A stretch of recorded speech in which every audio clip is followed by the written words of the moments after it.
Hello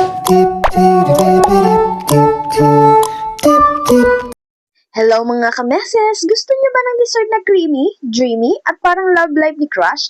Smooth pero sweet. Tara, gawin natin tong Maha Blanca na pang Miss Universe sa sarap. At eto na nga mga meses ang ating mga bida. Coco Mama kasi siya ang tunay na gatas ng kaldero. All-purpose cream para creamy ka rin tulad ng mga pangako na hindi natutupad. Condensed milk para matamis kahit bitter ka. Cornstarch, pampatibay ng loob at pampalapot ng feelings. Asukal para dagdag kilig. At syempre, ang tunay na bida, ang fresh mais. Corn pa lang, ulam na. Pero ngayon, dessert na. At ngayon, mga kameses, ang unang hakbang na ating gagawin ay ibuhos natin ang ating mga kokomama sa ating kawali. At isusunod na rin natin, mga meses, ang ating all-purpose cream na magpapalinamnam sa ating Maha Blanca. At hindi pwedeng mawala ang condensed milk na magbibigay ng tamis at sarap. At syempre, mga meses, hindi pwedeng mawala ang ating bidang mais. Napriko ko na nga pala yung kagabi guys, kaya luto na yan. At dahil kulang pa sa tamis, lagyan pa natin ng 3/4 cup na asukal. At pag nailagay mo na silang lahat, mga meses, haluin mo lamang hanggang magka-chemistry lahat ng mga ingredients. Dapat walang maiiwanan. Hoy, meses, huwag ka titigil kakahalo. Baka may magbuo-buo, parang relasyon na walang closure. At ngayon naman mga meses, iset aside muna natin ang ating mixture. Dito muna tayo sa cornstarch na tutunawin natin sa tubig na galing pa sa Angat Dam. Dapat, bago natin ihalo ito sa ating mixture, ay na-dissolve na natin ito ng maayos.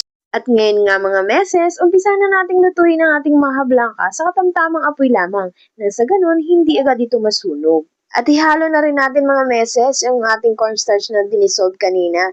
Dahan-dahan lang, parang slow burn na love story. At pag nailagay mo na nga meses ang iyong cornstarch, tuloy-tuloy lang ang halo hanggang lumapot para hindi ito magbuo-buo. Parang sa relasyon lang yan. Kapag pinabayaan mo, pwede magkabuo-buo o kaya magkagulo-gulo. Kaya meses, huwag mo titigilan hanggang hindi lumalapot. Kasi nga, ayaw natin ang relasyon na magulo, di ba?